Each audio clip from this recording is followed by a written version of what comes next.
আসসালামু আলাইকুম রহমতুল্লাহি বরকাতু। আশা করি সকল ভাই বেরাদাররা সুস্থ আছেন। সকল জাতির প্রতি আন্তরিক শুভেচ্ছা এবং ভালোবাসা। তো আজকে দেখাতে চলেছি আপনাদের মাঝে কাজু বাদাম। অবশ্যই আপনারা দেখবেন ভালো করে। এর ভিতরে সাদা কাজু বাদাম আছে, যে কাজু বাদাম আমরা বিভিন্ন প্রকারের মশলায় খেয়ে থাকি। এই সেই কাজু বাদাম এইটি আমি সংগ্রহ করেছি বীজ বোয়ানোর জন্য। তো আমি এটার বীজ তৈরি করবে, চারা রোপণ করব।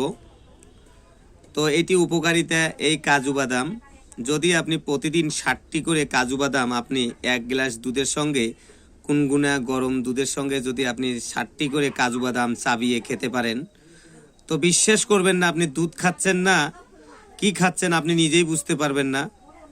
তা আপনি নিজের মুখটার ভিতরে অনুভব করলেই বুঝতে পারবেন।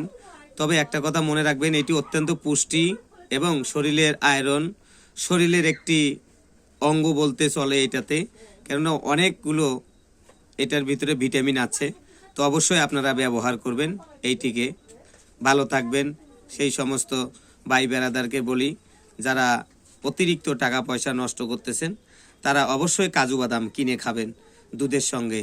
ইনশাআল্লাহ ডাক্তারের কাছে যাওয়া লাগবে না, কবিরাজের কাছে যাওয়া লাগবে না, কোনো ওজার কাছে যাওয়া লাগবে না, ফকিরের কাছে যাওয়া লাগবে না। আপনি সুস্থ থাকবেন, এই জিনিসগুলো খাবেন। আপনার গিটায় জয়েন্টে জয়েন্টে ব্যথা হয়, এগুলো থাকবে না।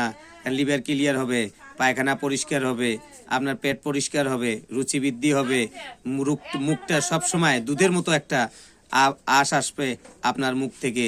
অবশ্যই ব্যবহার করবেন। ধন্যবাদ সকলকে। আল্লাহ হাফেজ।